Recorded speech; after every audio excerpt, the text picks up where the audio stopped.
যে America Israel উদ্যোগে আচরণ করছে, সীমালঙ্ঘন করছে।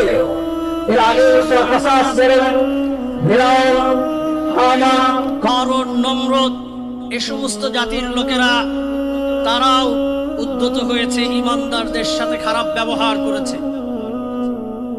এই সংরক্ষণের দায়িত্ব আল্লাহ নিয়েছেন বলেই কোরআন নিয়ে যখন ঠাট্টা বিদ্রুপ করা শুরু করেছিল, তখনই আল্লাহ সূরা হিজর নাজিল করেছেন, রাসূলকে নাজিল করে সাবধান সতর্ক করেছেন।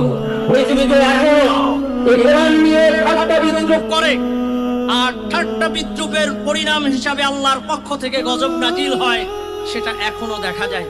সম্মানিত সুধী, এই কোরআনের সাথে আমাদের আপনাদের শোষক নর্তকীরা, এরা তুরস্কের মারমারা নদীর উপকণ্ঠে কোরআন অবমাননা করার মতো যখন ধৃষ্টতা দেখিয়েছিল, তারা বলেছিল, ক্যাপ্টেনকে বলেছিল, কোরআন নিয়ে আসো মধ্যরাতের মিডনাইট ফেস্টিভ্যালে।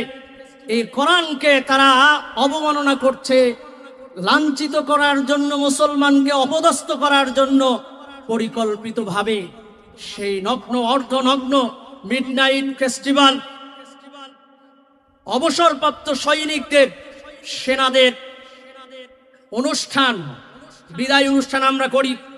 এই জাতীয় অনুষ্ঠানে মদ, গান, নাচাপিসা, নর্তকী এগুলো দিয়ে, আর সেই আসলে এই কোরআন নিয়ে এসে আল্লাহ নাকি কোরআন সংরক্ষণ করেন। কোরআনের পাতা ছিঁড়ে এই নগ্ন অর্ধনগ্ন মহিলাদের পায়ের নিচে খিলে যখন তারা আল্লাহর কোরআন বলে, আল্লাহ বলে কোরআন সংরক্ষণ করে, কই সংরক্ষণ করছেন? এই উদ্ধত আচরণ যখন করলে